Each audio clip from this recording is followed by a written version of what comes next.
अगर आप नोएडा में रहते हैं और आपने कोई पालतू जानवर पाल रखा है तो यह खबर आपके लिए बेहद जरूरी है।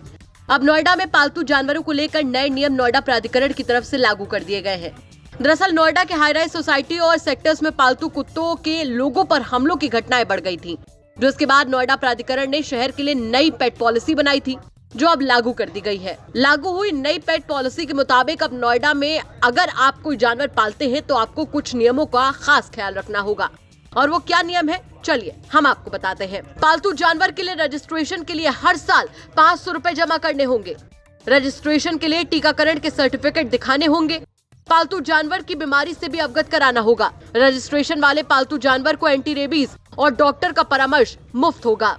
डॉक्टर के लिए 9999352345 इस नंबर पर कॉल कर सकते हैं। कुत्ते बिल्ली को नोएडा प्राधिकरण से मिले बारकोड वाले पट्टे के साथ ही घर से बाहर ले जाना होगा। कुत्ते को सर्विस लिफ्ट से मुंह पर सेफ्टी गार्ड लगाकर ले जाना जरूरी होगा। पालतू जानवर को खुला छोड़ने और खुले में गंदगी फैलाने पर कार्रवाई होगी। पालतू जानवर की मृत्यु होने पर जानकारी देनी होगी।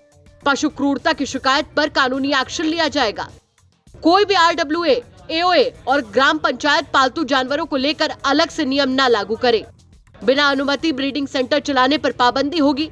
आने वाले 31 जनवरी तक कराना होगा रजिस्ट्रेशन।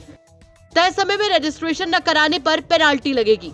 31 मार्च तक रजिस्ट्रेशन न कराने वालों को 10 रुपया प्रतिदिन के हिसाब से पेनाल्टी देनी होगी। आवारा कुत्तों के लिए गांव, सोसाइटी और सेक्टर्स में शेल्टर होम बनाए जाएंगे। शेल्टर होम नोएडा प्राधिकरण बनाएगा।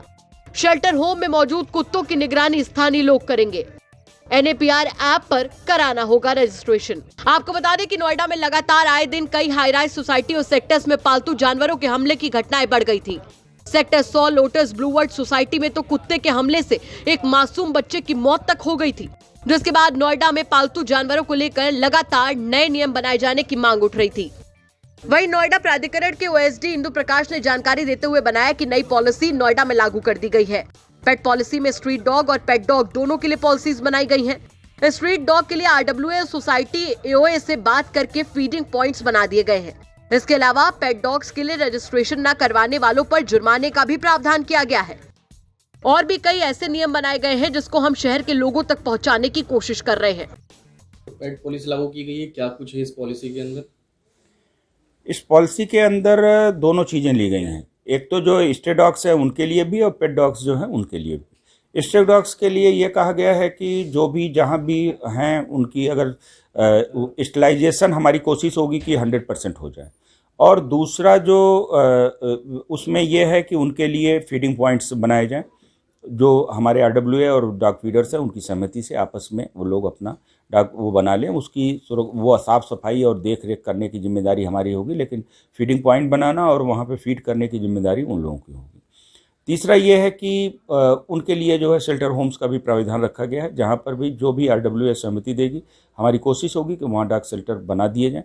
और उनमें जो इस तरीके के डॉग्स आते हैं जिनमें यह सहमति होती है कि इनको अलग रखा जाए अन्य से, उनको वहाँ पर रखा जाएगा और उनकी देख रेख खान पान की व्यवस्था जो संबंधित RWA और फीडर्स के माध्यम से ही कराई जाएगी। क्या रजिस्ट्रेशन नहीं कराने पर फाइन का भी प्रावधान रखा गया है? रजिस्ट्रेशन न कराने पर फाइन का प्राविधान पहले से ही था, अब कंपलसरी कर दिया गया है कि अगर 1 फरवरी के बाद मतलब 31 जनवरी तक अगर हम ये पाते हैं कि आपने जो है वो नहीं किया है रजिस्ट्रेशन, उसके बाद अगर हम पाते हैं 1 फरवरी से उस पर निश्चित रूप से फाइन लगाई जाएगी।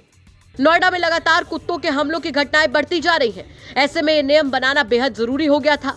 देखना होगा कि इन तमाम नियमों से आने वाले समय में कितना इन घटनाओं पर लगाम लग पाती है। नोएडा से भूपेंद्र चौधरी के साथ ब्यूरो रिपोर्ट, UP तक।